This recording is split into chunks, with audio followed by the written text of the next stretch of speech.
Guys, if you want to spend your whole day and overnight weekend in a laid-back desert and farm, away from the city on a cost-friendly budget, if you want your living on a farm and being a farmer for just a day, then I suggest this place. This is Abu Saad Camp here at AWSAT Valley, Riyadh. The place is simple but I know you will enjoy it.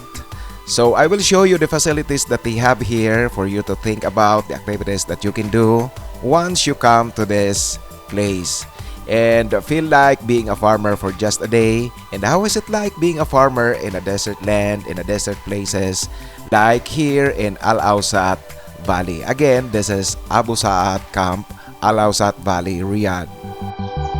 Alam mo, Diyos sa asitan. Tanong siya. Bali na lang, zero. Inan. Sawi-sawi. Alas. During summer season, they have this one, the portable or mountable swimming pool. Actually, I don't know the exact and the correct name of this one. Let's say swimming pool, portable swimming pool.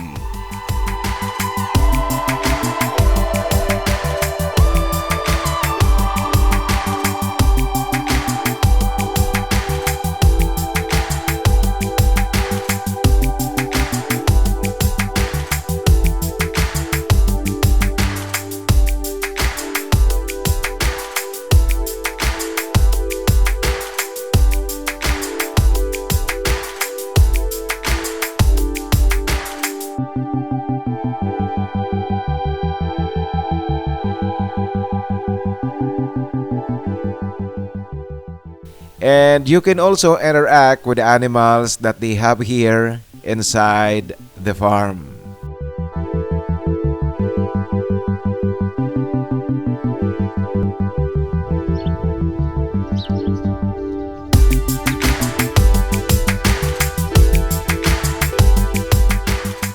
And since Abu Saad Camp is at the foot of the Hayat Namar Mountain, early in the morning you can do the off-road mountain biking or desert biking.